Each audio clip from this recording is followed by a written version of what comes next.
तो वो ये कह रहे हैं कि अमित शाह साहब का तो इस्तीफ़ा क्यों नहीं हुआ अब तक। वो कह रहे हैं 10 दिन का टाइम और देना चाहिए इनको, उसके बाद जनता को सड़कों पे आना चाहिए और मोदी जी का और अमित शाह साहब का इस्तीफ़ा मांगना चाहिए, क्योंकि ये पूरी तरीके से फेल हो गए हैं। और मोदी जी चाइना से डरते हैं, ये पता नहीं वो बार बार क्यों रिपीट करते हैं, उनके पास ऐसा क्या। तो मोदी जी को बचने का क्या रास्ता है बताओ आप? एक ही रास्ता है ना, एक ही रास्ता बचता है कि वो असल में ओबीसी हैं या नहीं है वो एक अलग बात है, अलग विषय है वो, लेकिन वो ओबीसी बन जाएं अब, कि मैं बहुजन समाज का व्यक्ति हूँ, अब वो बन जाएं, वो भले उन्होंने कुछ भी किया हो या नहीं किया हो। तो ये बचने का रास्ता है, क्योंकि जो 75 साल की सीमा है ना वो भी उनके सामने आ ही रही है। तो ये उससे बचने के लिए उन्होंने एक जो उनके पास सबसे बड़ा तुरुप का इक्का है, जिसकी वजह से उनकी कुछ ना कुछ तो मतलब जिसको कहते हैं ना रिस्पेक्ट हो जाती है, भले ही वो सच्चा है या झूठे हैं, लेकिन वो ओबीसी समाज का बता के अपने आप को एक बड़ा व्यक्ति तो बता ही पाता नहीं। मुझे नहीं लगता कि आरएसएस और जो मनुवादी मानसिकता की जो पूरी लॉबी है, हालांकि मोदी जी भी उसी लॉबी का एक हिस्सा है, उनको ये बात पता भी होगी। ये उसी प्रकार का एक निर्णय है जैसे उन्होंने 8 बजे एक अनाउंसमेंट की थी ना नोटबंदी की, ये उसी प्रकार का निर्णय। अगर ये निर्णय बता के डिस्कशन करके होता तो मेरे ख्याल से मोहन भागवत जी ये कभी इम्प्लीमेंट होने नहीं देते। ये एक तरीके से ये सरप्राइजिंग फैक्टर है मोदी जी का, जो उन्होंने ओबीसी बन के दिखाया। मैं ये कह रहा हूँ ना कि उनसे तो इस्तीफ़ा मांगने की तैयारी हो रही है, और आरएसएस और बीजेपी के लोग हो सकता है सुब्रमण्यम स्वामी जी के नेतृत्व में खुद ही मोदी जी के घर पे प्रदर्शन कर रहे हो, अमित शाह जी के घर पे प्रदर्शन कर रहे हो कि इस्तीफ़ा दो और किसी और को प्रधानमंत्री और होम मिनिस्टर बनाओ। तो उससे बचने का क्या रास्ता हो सकता है? बट मैं अभी उसी विषय पे जा नहीं रहा हूँ। मैं तो ये कह रहा हूँ कि जो फ्री हैंड दिया गया है वो भी एक्चुअल फ्री हैंड दिया जाए, क्योंकि मोदी जी के तो बस की नहीं है ये बात। तो मतलब इस बारे में बहस करना ही बेकार है। मोदी जी और अमित शाह जी के बस की नहीं है कि वो होम मिनिस्टर का काम संभाल सकें और प्रधानमंत्री का काम संभाल सकें। इसको तो मतलब इस बारे में चर्चा करना ही बेकार है। तो कहती रही है ना कि जाति जनगणना करवा लीजिए, पर इसका राजनीतिकरण ना होना चाहिए। नहीं, आरएसएस ने कभी नहीं कहा है कि जातिगत जनगणना, आरएसएस ने कभी नहीं कहा है। आरएसएस ये बोलती है कि हम लोग जो हैं जो रिजर्वेशन से जो है, और जो कुछ जातियां जो होती हैं वो ज़्यादा कारगर होती हैं, ज़्यादा समझदार होती हैं, और बाकी लोग बेवकूफ़ होते हैं। ये कंसिस्टेंट लाइन चली आ रही है। इसीलिए मैंने वो बात कही है कि इसे दंडनीय अपराध बनाना चाहिए कि जो भी व्यक्ति ये कहता है कि रिजर्वेशन से कोई क्वालिटी में कॉम्प्रोमाइज़ होता है या उससे कुछ मीडियोक्रिटी आती है, उसको जेल में ठूस देना चाहिए, तुरंत जेल में डाल देना चाहिए। ये जो है आज तक की आरएसएस की लाइन है। रिजर्वेशन का विरोध क्यों करते हैं बताइए आप? कोई है वजह? वजह तो सिर्फ एक ही है ना कि काम नहीं होता ठीक से, क्वालिटी कॉम्प्रोमाइज़ हो जाती है। ये बकवास बहुत साल चल ली। नहीं, मेरिट नहीं है ना। देखिए मैं वही फिर मैं क्या कह रहा हूँ, मेरिट रिजर्वेशन वालों में ही होती है, जो रिजर्वेशन वाले नहीं होते उनमें मेरिट नहीं होती है। ये मतलब रूल है। एक्सेप्शन इसकी हर जगह हो सकती है। कुछ जो जनरल कैटेगरी के लोग हैं उनमें से भी एक छोटी परसेंटेज ही सही लेकिन समझदार होती है, लेकिन बहुजन समाज के ज़्यादातर लोग समझदार होते हैं। ऐसा किसी ने मुझसे आज तक बहस की नहीं ना इस पर। मैं तो ये हर बार साबित करता हूँ इस बात। भारत मजबूत होगा। चाइना और पाकिस्तान में डर इसी चीज़ का है कि असली टैलेंटेड लोग अब आगे आ जाएंगे। और हम लोग क्या कह रहे हैं? आपको क्या लगता है? आप गजेंद्र जी मुझे एक बात बताओ, जो बहुजन समाज के लोग हैं, जो 2.5% जो ब्राह्मण समाज का है, उनके घर पे रख के नहीं आएंगे हम खुद? उनको कोई संघर्ष करना पड़ेगा। हम 2.5% का 2.5% या 2% जितना भी है वो हम तो घर पे दे के आएंगे ना, ये लो आपका हिस्सा। हम बेईमान थोड़ी हैं, बहुजन समाज के लोग बेईमान हो नहीं सकते। मतलब जो हजारों सालों से एक छत्र राज कर रहे हैं संसाधनों को, वो आपको आसानी से दे देंगे चीजें। अभी तो संविधान में आर्टिकल 14 है ना, उसको मानते ही है ना सब। संविधान को नहीं मानते? जैसे पद पे बैठते हैं शपथ लेते हैं तो उसी में लिखा है ना, ये जिसकी जितनी संख्या बारी उतनी उसकी हिस्सेदारी। कहानी लिखा है ये। तो सब चीज का बंटवारा करोगे आप लोग? बंटवारा नहीं, अरे एक देखिए, अडानी अंबानी यूसुफ लुलू जैसे लोगों के पास, 1% लोगों के पास सारे देश की धन संपदा पड़ी है। वो मतलब इधर उधर कहीं खराबी हो रही है, कोई लूट के ले जा रहा है, कोई लूट के ले जा रहा है, कोई हिंडनबर्ग ले जा रहा है, कोई इधर ले जा रहा है, उधर ले जा रहा है। भाई देश की जनता के पास जाएगी तो उसका इस्तेमाल तो होगा कि बैंकों में बंद रहनी चाहिए पैसे।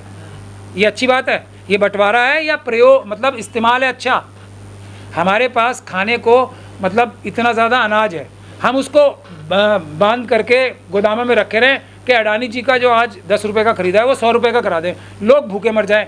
ये है सच्चाई। जब से तो इससे जो बंटवारा नहीं होगा, इससे देश मजबूत होगा, अच्छा टैलेंट सामने आएगा और जो संसाधन है वो इस्तेमाल होंगे अच्छे अच्छे काम के लिए। कुछ मुट्ठी भर लोगों के हाथ में अय्याशी करने के लिए 7-7 हज़ार करोड़ की शादी हो रही है। मैं अब कुछ बोलूँगा तो बुरा लगता है लोगों को कि मतलब इस लायक है, ये औकात है 7,000 करोड़ की है अंबानी की शादी करने की औकात है। चोरी तो है, सिर्फ चोरी तो की है सरकारी अफसरों को चुरा के, और ये सब पॉलिसीज़ में गड़बड़ी करके। चोर के अलावा क्या है अंबानी? अब एक काट की आंडी कितनी बार चढ़ाओगे आप? चढ़ गई एक बार। अरे मंडल कमीशन लागू हो गया क्या? मुझे इसी बात पे बड़ी हैरानी होती है कि लोग ये बोलते हैं मंडल कमीशन लागू हो गया। हो गया? सिफारिश सब कुछ लागू हुई ना? नहीं, मैं कह रहा हूँ मंडल कमीशन लागू हो गया क्या? ओबीसी समाज हाँ, कमंडल कमीशन लागू हो गया। मंडल कमीशन, अभी मैंने बैकलॉग की बात की है ना आपसे, किसी एक साल में मुझे बता दो 27% ओबीसी समाज को मिला, एक साल में, सिर्फ एक साल बता दो मुझे आप। लागू नहीं हुआ, लागू करने का ढोंग हुआ। जैसे अब ये जातिगत जनगणना है, अभी शुरू ही नहीं कराई है, और वो कहने लगे कि हमें इससे वोट मिल जाने चाहिए और हम ये कर दिया। कुछ लोग कह रहे हैं कि हमारी वजह से हो गया, मोदी जी कह रहे हैं कि मैंने कर दिया।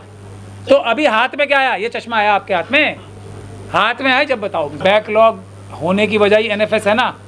आप, मैंने एनएफएस बोला नहीं, लेकिन नॉट फाउंड सूटेबल जो है ना, उसी की वजह से तो बैकलॉग बनता है सारा। मैं मुद्दे रीड बुनियाद पे जाता हूँ हमेशा। बैकलॉग तो एनएफएस से बताते हैं, नॉट फाउंड सूटेबल।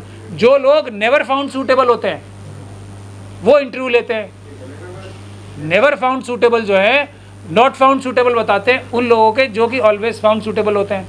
यही तो है बैकलॉग का जरिया, और क्या है? तो बाबा साहब ने इसीलिए तो कहा था ये 132 भी जो जीत के जाएंगे, ये कोई अपने समाज का वो नहीं है रिप्रेजेंटेशन, ये तो पार्टी के रिप्रेजेंटेटिव रहेंगे अपने।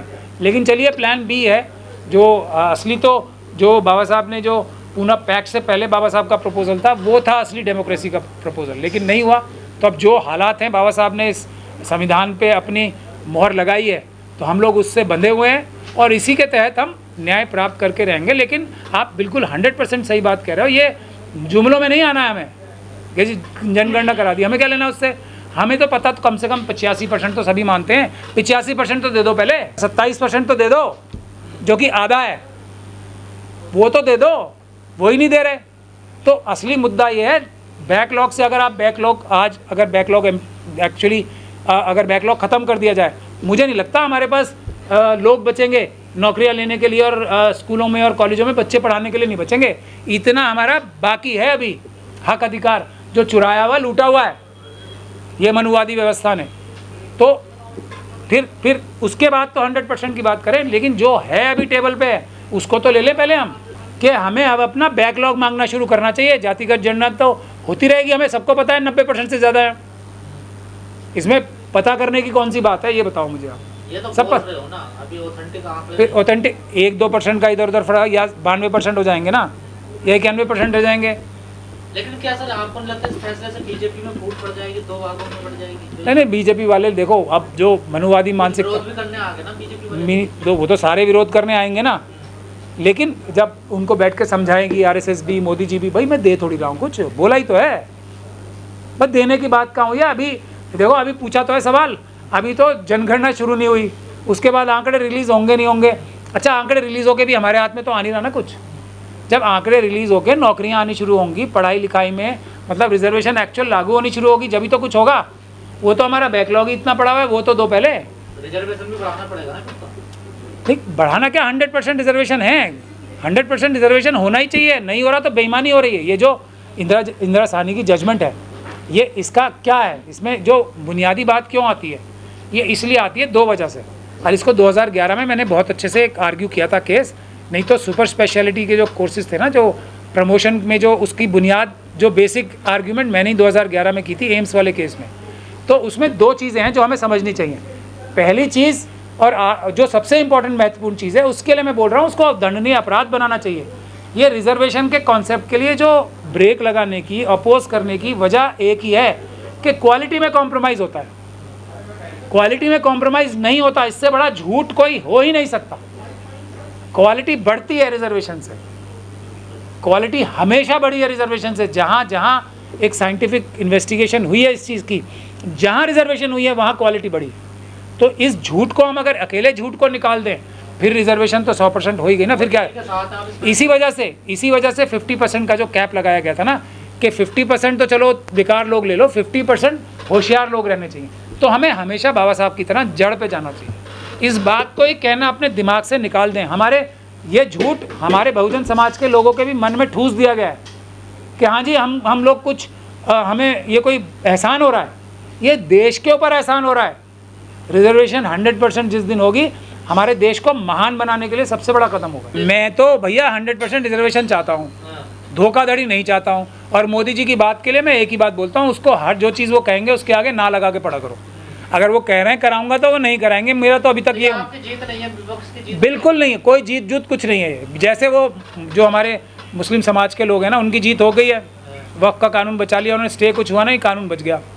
उसी तरीके से हाथ में हमारे कुछ आया नहीं और जीत हो गई हमारी। अखिलेश यादव तो कह रहे हैं जीत हो गई। नहीं, अब मैं वही कह रहा हूँ, अखिलेश यादव जी मुझे बैठ के समझा दें। मैं थोड़ा कम अकल भी हो सकता हूँ कि बैकलॉग की कितनी नौकरियाँ इनसे अब मिल गई इन्हें, मुझे बता दें तो मैं जय जयकार करूँगा अखिलेश यादव जी की भी।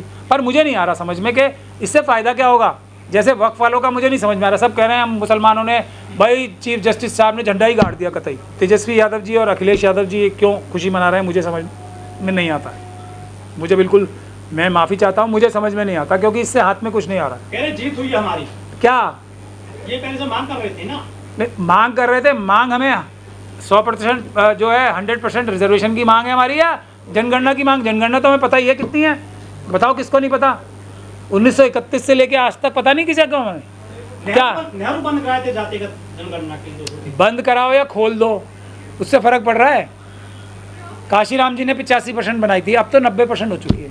तो क्या तो काशीराम जी को नहीं पता थी? कांग्रेस के हाथ से मुद्दा चला गया है जनगणना वाला? नहीं, मुद्दा कांग्रेस के हाथ में कभी आ ही नहीं सकता। देखो मुद्दा नहीं है ये बहुजन समाज के लिए सबसे बड़ा मतलब ये जीवन मृत्यु की बात है ना। 100% रिजर्वेशन से वोट लेते रहो तुम। वोट तो किसी को मिलेंगे ही नहीं जब तक ये चुनाव मशीनों से हो रहा है। वोट तो 20% कटेंगे ही कटेंगे, वो तो ये तो अलग कहानी है।